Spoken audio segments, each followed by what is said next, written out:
tous et bienvenue dans ce nouvel épisode de la semaine de Valkan, votre newsletter audio qui vous partage les médias et les infotech pour passer une bonne semaine. Alors, je vous parle de la semaine 45 qui va du 3 au 9 novembre. Cette semaine, j'ai vu Gacha Kuta, donc toujours bien, toujours un rythme d'épisode à un épisode par semaine qui me saoule un peu. Je pense que je vais faire une pause et attendre un petit peu avant de recommencer à regarder la série, histoire d'avoir plus d'épisodes et un pool d'épisodes plus sympa à regarder.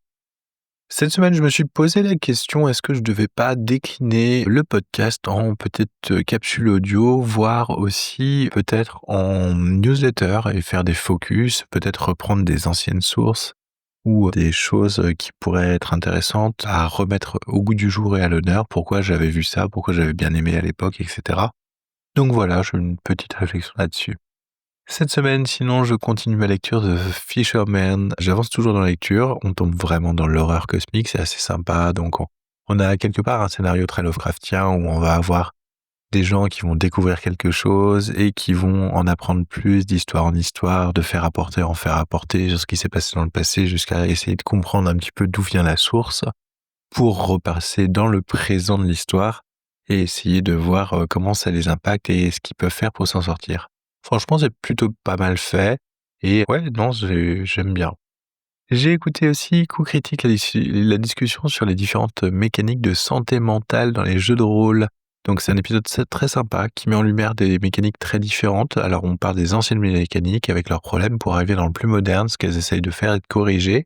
Je trouve ça très bien. Il y a 2 trucs que je retiens qui sont effectivement Liminal Horror où la mécanique de panique, de stress, de santé mentale implique aussi de la corruption et donc en fait, au fur et à mesure que le monde change, vous aussi vous changez en tant que personnage et la mécanique de Mothership qui a l'air vraiment très sympa.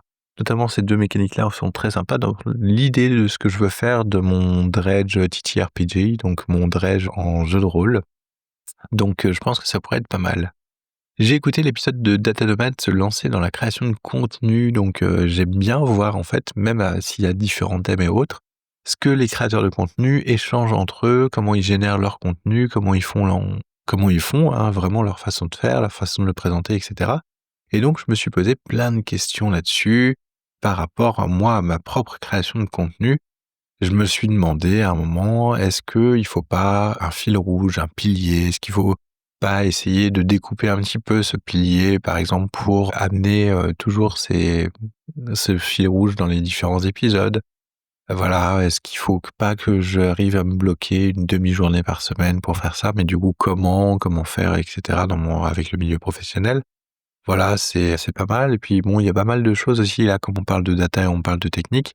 En fait, il se pose la question, est-ce que le contenu doit être entry level, donc à destination du grand public, ou est-ce qu'il doit être un petit peu plus poussé? Donc voilà, c'est des petites questions qui sont assez sympas et que j'aime bien autour de la création de contenu, de voir comment les autres font et quelles questions ils se posent. Et notamment, on s'aperçoit que c'est toujours un peu les mêmes choses qui reviennent. J'ai écouté aussi l'épisode de Radio Campus Académie que j'ai beaucoup aimé, c'est sur l'impro avec les imaginateurs du JDR à qui je fais de gros bisous. Et franchement, c'était très très bien et c'était très très enrichissant. J'ai beaucoup aimé toute la partie de ce qu'ils font en fait comme jeu de rôle, comment ils improvisent, etc. Donc j'ai trouvé ça plutôt cool. J'ai écouté et participé aussi à l'interview de la JDR Academy dans Au pays de Jenny, une capsule des imaginateurs du JDR. Donc si vous voulez voir une vision un peu plus globale de la JDR Academy, comment on voit les choses, c'est à écouter, donc n'hésitez pas. Et j'ai écouté l'épisode de Tech Café Néo, l'esclavage éthique ou presque. C'est un épisode où on apprend qu'on peut avoir un robot pour 20 000 $ qui sera piloté par quelqu'un qui verra en direct tout ce qui se passe chez nous pour pouvoir directement interagir physiquement chez nous avec un robot humanoïde.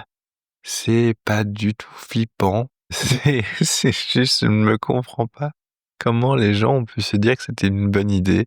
C'est juste horrible, surtout que la personne qui prend la main sur le robot, ça peut être n'importe qui, ça peut ne pas être la même personne, elle peut se trouver à l'autre bout du monde. Bref, c'est terriblement flippant.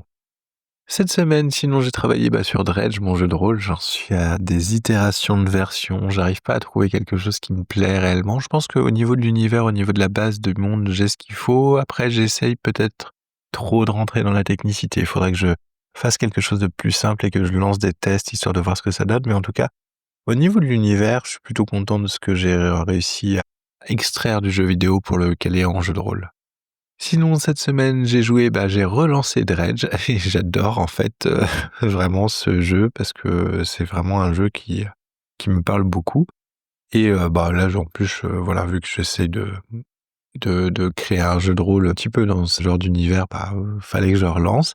Et j'ai continué à jouer à Death by Scrolling, qui quand même est assez addictif, hein. Je rappelle, c'est ce jeu par Ron Gilbert qui est le papa de Monkey Island, qui est une sorte de shoot 'em up roguelike et dans un univers vraiment très pixel, gentillet comme tout. Enfin bon, c'est vraiment Stardew Valley, puis tout d'un coup, on est en train d'exploser des monstres à grands coups d'épée et de se faire pourchasser par la mort.